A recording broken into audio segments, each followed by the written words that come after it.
بسم اللہ الرحمن الرحیم. ایک نئے پروگرام کے ساتھ آپ کی خدمت میں حاضر ہیں. گیلانی صاحب، ایک بڑی امپورٹنٹ ڈیولپمنٹ ہوئی ہے آج. عمران خان صاحب کی اسلام آباد ہائی کورٹ نے ضمانت لے لی ہے. کس کیس میں؟ یہ تو آپ سے میں نے پوچھنا ہے نا. مجھے آپ بتائیں. ایک تو یہ بڑی امپورٹنٹ توشہ ڈیولپمنٹ خانہ ہے 2 کیس میں ان کی ضمانت ہوئی ہے. لیکن ایک تو اس پہ بات ہم نے کرنی ہے. یہ 24 نومبر کے کانٹیکسٹ میں بڑی امپورٹنٹ ڈیولپمنٹ ہے. دوسرا، آئی ایم ایف کے اوپر میں نے ایک سٹوری آپ کے سامنے رکھنی ہے، بلکہ بریک کرنی ہے. بریک ہو تو اس پہ بعد میں بات کریں گے.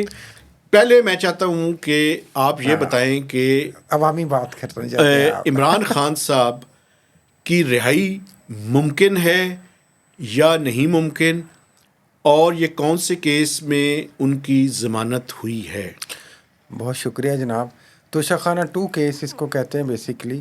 اس کی ضمانت کی بھی آپ کو پتہ ہے کئی تاریخیں پہلے پڑی تھی. تو اسلام آباد ہائی کورٹ میں جسٹس گل حسن اورنگزیب کی عدالت میں یہ آج انہوں نے ایکسیپٹ کی ہے ان کی بیل کی اپلیکیشن جو ہے. لیکن یہ اس کی ٹائمنگ کے بارے میں بتائیں. ہاں، ٹائمنگ میں بتاتا ہوں. پہلے کیسز کا بتا دیں کہ یہ توشہ خانہ پہلا کیس تو وہ تھا جس میں ان کو 14 سال سزا ہو گئی تھی، ان کو اور بشرا بی بی کو. اب یہ جب اس کیس میں سارا کیس ختم ہوا اور اس کے بعد باقی کیسز میں ان کی ضمانت ہو گئی، تو یہ تھا کہ اور کوئی کیس بچا نہیں تھا. تو یہ وہ وقت تھا جب توشہ خانہ 2 کیس بنا تھا کہ عمران خان جیل سے باہر نہ آئیں. اور ساتھ ہی آپ کو پتہ ہے کہ 9 مئی کے کیسز بھی اسی طرح پڑے ہوئے تھے، لیکن اچانک سے ان کی کارروائی بڑھا کے تو 9 مئی کے کیسز میں بھی ان کی گرفتاری ڈال دی گئی تاکہ وہ جیل میں ہی رہیں. ابھی یہ صورتحال ہے کہ جو لنک کر رہے ہیں اس چیز کو شاید کہ کیا یہ اس کسی ڈیل کا یا مذاکرات کا یا بات چیت کا حصہ ہے کہ عمران خان جو ہیں چیئرمین تحریک انصاف، بانی چیئرمین، کہ وہ رہا ہو جائیں گے شاید 24 سے پہلے، تو اس لیے اچانک یہ ضمانت ہوگی. میرا خیال ہے یہ تو خود عدلیہ پہ بھی ایک کوشچن ہوگا کیونکہ یہ کیس تو بڑا پینڈنگ چل رہا تھا. لیکن اس کے ساتھ ٹیکنیکلی ججز ہوشیار نہیں ہو گئے؟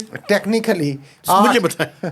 ججز ہوشیار ہے، ان کی ہوشیاری کو دبایا ہوا ہے ہم نے روکا ہوا ہے. 8 کیسز ہیں 9 مئی کے حوالے سے جو لاہور میں انسداد دہشت گردی عدالت میں، جن میں ان کی ضمانت کی تاریخ لگی ہوئی ہے آلریڈی 30 نومبر کی. تو اس لیے ان کی رہائی کا ابھی کوئی اس طرح سے ابھی کوئی امکان نہیں ہے، ٹیکنیکلی امکان نہیں ہے. ویسے آپ کے پاس بھی اگر کوئی بڑے گھر کی چوہا رپورٹ ہے تو بتا دیں. میرے پاس بڑے گھر کی چوہا رپورٹ تو نہیں ہے، لیکن میں آپ کو ایک اتھینٹک رپورٹ دے سکتا ہوں. عمران خان صاحب کی فوری رہائی کا کوئی امکان نہیں ہے. بعد میں بھی نہیں ہونی، بعد میں کا مجھے نہیں پتا. اور اس میں جو آپ نے بات کی ہے بالکل یہی بات ہے کہ وہ جو 9 مئی کے کیسز ہیں ان میں ابھی تک ان کی ضمانت نہیں ہوئی.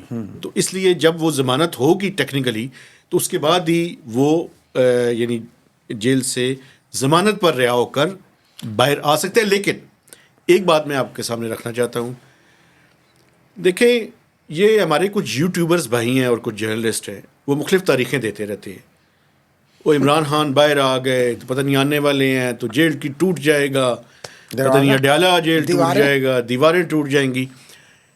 میں آپ کو بڑی ذمہ داری کے ساتھ یہ بات کر رہا ہوں کہ حکومت اور جو پاکستان کے کرتا دھرتا ہے وہ ٹرمپ کی وجہ سے، ڈونلڈ ٹرمپ کی وجہ سے، پریزیڈنٹ الیکٹ امریکہ، وہ کب اپنا حلف لے رہے ہیں؟ میرے خیال 20 جنوری کو. 20 جنوری کی یہ ڈیٹ یعنی دسمبر اور جنوری ان کے اوپر باری ہیں. اور آپ یہ بھی دیکھیں کہ دوسری طرف کل بھی ہم نے بات کی تھی، میں دوبارہ سے بات کر رہا ہوں، یورپین یونین کا جو ڈیلیگیشن یہاں پہ آیا ہوا ہے جی، یہ بھی کافی بہت زیادہ ان کے اوپر ایک خاص طرح کا دباؤ ہے. تو اس لیے یہ دسمبر اور جنوری بڑے امپورٹنٹ منتھس ہیں. ابھی کچھ کیسز میں عمران خان صاحب کی ضمانت ہونا باقی ہے. 2 مہینے کا عرصہ کافی ہے، اس کے اندر یہ ضمانت کی طرف معاملات جا سکتے ہیں. لیکن دیکھیں لیکن عمران خان صاحب کو بھی تھوڑی سی لچک پیدا کرنی پڑے گی. شاید وہ کر لیں، وہ تو کوشش جاری ہے. مذاکرات کا بھی سننے میں آ رہا ہے کہ ٹیم بنی ہوئی ہے. یہ بتائیے آج میٹنگ کیا ہوئی ہے؟ یہ مجھے نہیں پتا ابھی کو، لیکن ملے ہیں، دوسری دفعہ ملے ہیں. کون ملا ہے؟ علی امین گنڈا پور اور گوہر علی خان, اور میڈیا سے بغیر بات کیے ہوئے وہ دوسرے دن بھی چلے گئے ہیں, اڈیلا جیل سے نکل کر تو گئے. کچھ بات چیت ہو رہی ہے, کچھ اور بھی لوگ کہہ رہے ہیں کہ ادھر سے بھی کوئی ٹیم بنی ہوئی ہے, تو وداؤٹ ٹیلنگ دیئر نیمز کچھ نیگوسیشنز جاری ہیں تاکہ کوئی مسئلہ نہ کریٹ ہو. لیکن جو عمران خان کی رہائی کی بات ہے, دیکھیں ہے تو وہ سیاسی قیدی, تو وہ جتنی جلدی رہا ہو جائیں گے اچھا ہے.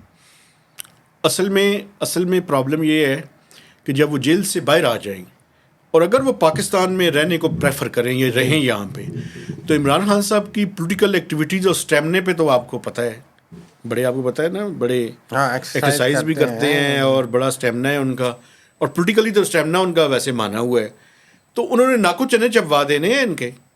چلیے وہ بات کی بات ہے, اس کا یہ مطلب تو نہیں کہ ایک بندے کو آپ اسی طرح بند رکھیں اندر. نہیں میں تو یہ نہیں کہہ رہا, یہ بات ہے. میں بھی عمران خان کو ایک سیاسی قیدی سمجھتا ہوں, انسان ضمیر کا قیدی نہ ہو, باقی خیر ہے. ہاں بات ٹھیک ہے, اللہ کرے. ہم تو کہتے ہیں ہمیشہ کہ مذاکرات, بات چیت اور فلیکسیبلٹی کے ساتھ مسائل کو حل کریں. آ جائیں اب IMF پہ. IMF پہ سر بڑی جو ناظرین آپ کے سننا چاہتے ہیں. جی میں آپ کو بتانا چاہتا ہوں, IMF کی سب نے کہا کہ بڑی ہومیوپیتھک قسم کی پریس ریلیز آئی. جی ہومیوپیتھک نا بس ایسے ہی, لیکن اگر اس کو کانفلکٹ کو اوائڈ کرتے ہیں نا, کنٹروورسی کو اوائڈ کرتے ہیں.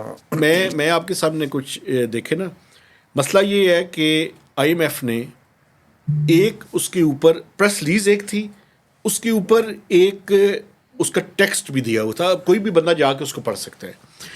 اس میں انہوں نے کہا کہ ہم اپنے یہ جو سٹاف مشن آیا ہوا تھا, یہ اپنی رپورٹ بورڈ کے سامنے لے کر جائے گا. عموماً جو ٹیکنیکل مشنز آتے ہیں, ٹیکنیکل مشنز کی رپورٹ بورڈ کے سامنے نہیں جاتی. یہ ٹیکنیکل مشن بھی نہیں تھا, یہ ریویو مشن بھی نہیں تھا, یہ اس کے درمیان کا ایک مشن تھا جو بیسیکلی ریویو مشن سے پہلے کا تھا. تو IMF کا یہ ڈیسیژن کہ اس کی رپورٹ کو وہ لے کر جائیں گے بورڈ کے پاس, یہ بڑا سگنیفیکنٹ ہے. یہ معمولی بات نہیں ہے, یہ بڑی غیر معمولی بات ہے. پریس ریلیز میں انہوں نے گول مول باتیں کی ہیں, لیکن 3-4 میسیجز اس میں بھی دیے جو ہم نے لاسٹ پروگرام میں ہم کر چکے ہیں, اس کو میں ریپیٹ نہیں کرنا چاہتا. وہ اگر کوئی دیکھنا چاہتا ہے تو ہمارا 2 دن پہلے کا پروگرام جا کے دیکھ لے, اس کو وہاں پہ پتہ چل جائے کہ وہ 4 چیزیں کون کون سی تھیں ان کی. بنیادی بات یہ ہے کہ وہ رپورٹ کیا لے کر جا رہے ہیں, اور رپورٹ میں ایک ایشو ہے جو میں اپنے دیکھنے والوں کے سامنے ہائی لائٹ کرنا چاہتا ہوں, اور وہ ایشو ہے پنجاب کی, وہ جو اسٹیٹسٹیکل ڈسکرپنسی 200 ارب روپے کی ہے, اور جو سرپلس شو کر دیا, جو انہوں نے 160 کا ڈیفیسٹ کم کیا اور 40 ارب روپے کی سرپلس شو کر دیا. میں 2 مثالیں دینا چاہتا ہوں, ابھی مجھے نہیں پتا کہ IMF والے کیا اس کے اوپر کریں گے. آپ کو پتہ ہے کہ جب 1998 میں پاکستان نے ایک اٹامک ایکسپلوژن کیا تھا تو ہم IMF کے پروگرام میں تھے, اور اس ٹائم نیشنل سیونگ اسکیم جو CDNS کا ادارہ ہے, اس کے کچھ اکاؤنٹس کے پیسوں کا ریکنسیلیشن کا ایشو تھا. اس ریکنسیلیشن کی ایشو کی وجہ سے IMF کا, اور اس ٹائم ڈار صاحب فائنانس منسٹر تھے, بڑا شدید قسم کا ایک پھڈا ہوا تھا. اس پھڈے کے نتیجے میں چیزیں اس ٹائم تو چل گئی تھیں, لیکن بعد میں 12 اکتوبر 99 کو مشرف صاحب کی حکومت آ گئی. شوکت عزیز فائنانس منسٹر تھے, ان کے سیکرٹری فائنانس جو ہیں وہ بھی ایک بڑے مشہور بیوروکریٹ تھے. اس زمانے میں جب IMF کی ٹیم یہاں پہ آئی تو ہم نے ان کے سامنے ایگری کیا کہ وہ جو اس ٹائم اکاؤنٹس کا ہم نے ریکنسائل کیا تھا, وہ بیسیکلی ہم نے نیشنل سیونگز کے اس میں سے پیسے رکھ کے کسی اور جگہ پہ استعمال کیے تھے. اس کی وجہ سے پاکستان پہ 50 ملین کا فائن ہوا تھا. 50 ملین روپے یا ڈالرز. ٹھیک ہے سر. اب اس کے بعد ایک اور بھی اس طرح کا واقعہ ہوا تھا جس پہ IMF کے سامنے ہمیں پاکستان پہ کی ایک قسط جو ہے انہوں نے اس میں کر لی تھی. وہ بھی ایک اماؤنٹ تھی, مجھے وہ اماؤنٹ یاد نہیں ہے, 2 دفعہ یہ پہلے ہو چکا ہے. قسط کیا کر لی تھی انہوں نے, بڑھا دی تھی؟ قسط کے پیسے جو ہے وہ انہوں نے پورے پاکستان کو نہیں دیے تھے, وہ پیسے کچھ ودہیلڈ کر دیے تھے. اب یہ تیسری دفعہ کا واقعہ ہے یہ. یعنی آپ ڈرا رہے ہیں کہ ایسا خدشہ آپ کے ذہن میں یا آپ کی معلومات کے مطابق ہے کہ کوئی ایسی رپورٹ وہ پیش کریں گے کہ یہ ڈسکریپنسی ہے, تو اس پہ بورڈ نے ڈیسیژن لینا ہوگا کہ کوئی فائن امپوز کرنا ہے, کچھ وارننگ آنکھیں بند کر لینی ہے, ویور دینا ہے, کیا کرنا ہے. تو یہ بڑا امپورٹنٹ ہے. اور یہ اس لیے بھی مہتاب صاحب اہم ہے ویسے کہ میں یاد کریں کہ پینشن پہ ہم نے بہت سے پروگرام کیے اور پینشن کے حوالے سے عوام میں بھی بڑا کنسرن تھا اور پذیرائی تھی, اور اسی وجہ سے یہ ساری پینشن کی اصلاحات کی جا رہی تھیں. اب اتفاق کی بات یہ ہے کہ یہ پینشن کی اصلاحات آ جاتی ہیں پبلک سپورٹ کے لیے, ویلفیئر میں آ جاتی ہیں. آپ ایک طرف تو فنڈ کو ڈیڈیکیٹ کر رہے ہیں ویلفیئر کے لیے, پھر اسی فنڈ کو آپ شو کر رہے ہیں اپنے سرپلس میں. پینشن لائبلٹی ہوتی ہے, لائبلٹی کو آپ اپنا ریونیو دکھا کر سرپلس نہیں استعمال کر سکتے. یہ بہت بڑی, یہ وہ بھی مسئلہ ہے اور یہ بھی مسئلہ ہے, دونوں ڈسکرپنسی ہے بہت بڑی. اور یہ ڈسکرپنسی نہیں ہے, یہ میں اس کے لیے سخت الفاظ نہیں استعمال کرنا چاہتا, یہ ہوشیاری ہے. ہاں لیکن یہ ہوشیاری یہ بھی اہم بات ہے مہتاب صاحب, اگر میں اس میں غلط ہوں تو کریکٹ کریں. یہ ہوشیاری بھی اسی دوران ہی کی گئی ہے کیونکہ پہلی رپورٹ میں یہ کہا گیا کہ لاس ہے, آئی ایم ایف کی ٹیم یہاں موجود تھی, پھر جاتے جاتے ان کو سرپلس بھی شو کر دیا.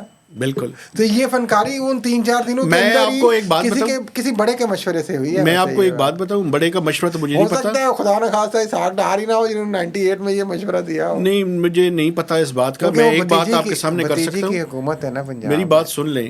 مجھے یہ لگتا ہے اس کو آئیڈینٹیفائی آئی ایم ایف نے بھی کیا ہے, اور جب انہوں نے آئیڈینٹیفائی کیا, چونکہ جب اسٹیٹسٹیکل ڈسکرپنسی آپ نے دکھائی اور بعد میں آپ نے اسٹیٹسٹیکل ڈسکرپنسی کا مطلب کیا ہے, میں تھوڑا سا اپنے دیکھنے والوں کو یہ بھی, چونکہ آج کل مجھے یہ بھی کہا جا رہا ہے کہ آپ مختلف قسم کے جارگنز استعمال کرتے ہیں, ان کو ایکسپلین بھی نہیں کرتے عوام کے لیے کرنا چاہیے. عوام کے لیے. اب اس کا مطلب یہ ہے کہ آپ کے جو اکاؤنٹس ہیں ریونیوز کے اور ایکسپینڈیچرز کے, وہ ریکنسائل نہیں ہو رہے, یا آپ نے اپنے ریونیوز کو اوپر دکھا دیا اور ایکسپینڈیچرز کو کم کر دیا. مس میچ ہے, ٹیلی نہیں ہو رہا کام. تو اس مس میچ کو جب آئی ایم ایف ڈیٹیل میں گیا ہوگا تو انہوں نے کہا ہوگا کہ یہ آپ کیسے جو ہے وہ اس کو دکھا رہے ہیں. تو آئی ایم ایف نے جب پکڑ لیا ہوگا تو اس کے لیے پھر انہوں نے ان کے سامنے یہ ایڈمٹ کیا ہوگا کہ ہم یہ پیسے جو ہے وہ سرپلس کے لیے استعمال کر لیتے ہیں. مجھے خدشہ ہے ان باتوں کا, اور میں آپ کو بتاؤں یہ آئی ایم ایف کی رپورٹ اگلے 4 to 6 ویکس میں آئی ایم ایف کے بورڈ میں چلی جائے گی. ٹھیک ہے, پبلک کی جائے گی یا نہیں کی جائے گی یہ ابھی تک پتہ نہیں ہے. یہ وہی 4 to 6 ویکس ہوں گے نا جب جنوری 20 بھی قریب آ جائے گی. جی تو دیکھیں کیا ہوتا ہے. لیکن آپ زیادہ ڈراتے ہیں آئی ایم ایف کے نام پہ پاکستان کی حکومت کو. میں آپ کو ایک بات بتاؤں, آپ جب مائنوٹ ڈیٹیلز میں آئی ایم ایف کے 7 یا 10 P H Ds from top universities of the world, وہ آپ کی ایک ایک چیز کو دیکھ رہے ہوتے ہیں, کھنگالتے ہیں. آپ صحیح کہتے ہیں, آپ ان کو بڑا معاشی مسیحا ثابت کرنے کی کوشش کر رہے ہیں, لیکن وہ سیاسی داؤ پیچ بھی کھیلتے ہیں. سیاسی داؤ پیچ نہیں, وہ آئی ایم ایف جو ہے دودھ کے دھلی ہوئی آئی ایم ایف بھی نہیں ہے. بات سن لیں, I M F is the economic arm of Washington. آپ صحیح بات کی نا آپ نے. ٹھیک ہے, وہ واشنگٹن کا اکنامک آرم ہے, آئی ایم ایف بھی ورلڈ بینک بھی. اور آپ کو بتاؤں ایک بات, میں تو چونکہ میں ویسے اس حوالے سے بینیفیشری ہوں, بات سنیں, ہمارے پاس آرمی ہے اکنامک آرم.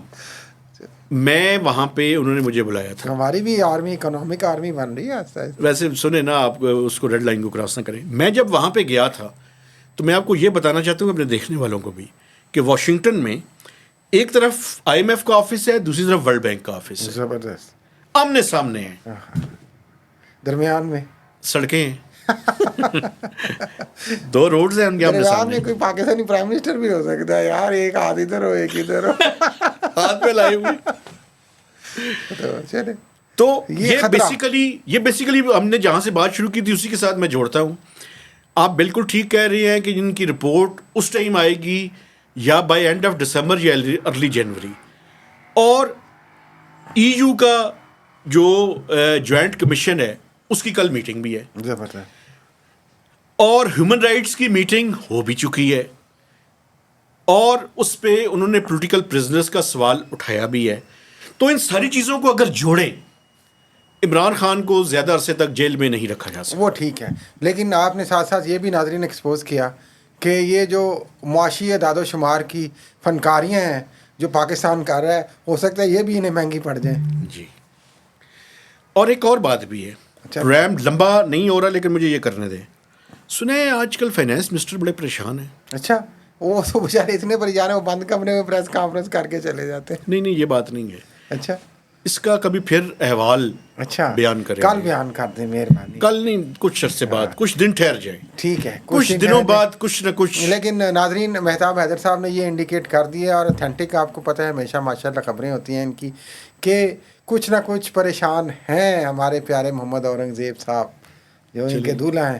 ہو سکتا ہے یہ دولہا بدلنا چاہ رہے ہو. دیکھتے ہیں کابینہ میں تبدیلی کی انڈیکیشن بھی دی تھی پرائم منسٹر. میں نے یہ نہیں کہا. اچھا, ہو سکتا ہے, میں تو اپنا گیس کر رہا ہوں نا. یہ جب آپ بیان کریں گے تو وہ اس پہ سارے کھل جائے گا معاملہ. بالکل ٹھیک ہے, ویسے آپ بڑے تیز ہیں. اجازت لیتے نہیں, پرائم منسٹر نے کہا میں کیبنٹ چینج کر رہا ہوں. یار میں نے کیا کہا. اچھا, انہوں نے کہا نہیں پچھلے دنوں کہ اب کابینہ میں بھی میں تبدیلیاں کروں گا. ایڈریس میں انہوں نے لائیو کہا. ٹھیک ہے, تو کابینہ میں تبدیلیوں کے ان کا نام ہو سکتا ہے ویسے. آئی ڈونٹ نو, ہو سکتا ہے وہ رکھیں یار, ہمیں تو نہیں ہے. میں تو مجھے بھی نہیں پتا, لیکن اٹس اے وائلڈ گیس. نہیں میں آپ کو یہ بتاؤں, لیکن پریشان لگ رہے ہیں آج کل. چلیے اللہ تعالیٰ کچھ پریشانیاں ایسی ہوتی ہیں جو شکل سے نظر آنی شروع ہوتی ہیں, لیکن اللہ تعالیٰ ان کی پریشانیوں کو دور کرے. اچھے شریف بیبے آدمی. ایک ویسے میں آپ کو بتاؤں, ایک میں ان کی تعریف کرنا چاہتا ہوں, وہ یہ ہے کہ انہوں نے IMF کے پروگرام پہ جیسا بھی پروگرام سائن کیا, وہ ڈیزائن جو ہے اس پہ میرا اعتراض ہے, وہ ڈیزائن غلط ہے. لیکن جب کر لیا ہے تو وہ کم از کم اپنی اس کام کے ساتھ آنیسٹ ہیں, وہ اس پہ عمل کرنا چاہتے ہیں. وہ مفتاح اسماعیل سٹائل ہے نا. جی, بلکہ اس سے 2 قدم آگے ہیں. چلو بھائی جو کہ بس آقا دی گل پوری کرو. بالکل. اور جو اسحاق ڈار ہے وہ چونکہ وہ مقامی ہے تو وہ کہتے ہیں نہیں یار تھے اپنی انڈرسٹینڈنگ کر کے ادھر ادھر سیٹنگ چینج کر کے سسٹم چلاؤ.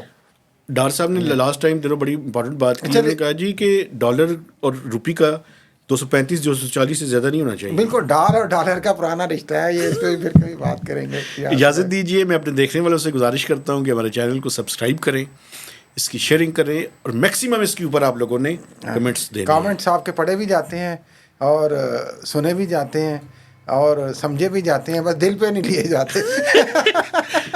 لیکن ایک ہم شروع کرنے کے بارے میں سوچ رہے ہیں کہ ان کے کبھی کبھی جوابات بھی دیں. جوابات بھی دیں, کوئی ایک پروگرام کریں. لیکن میں نے ایک بات ہے, گیلانی کی جان نہیں چھوڑنی. چلیں آپ, میں آپ کی جان چھوڑ دوں گا.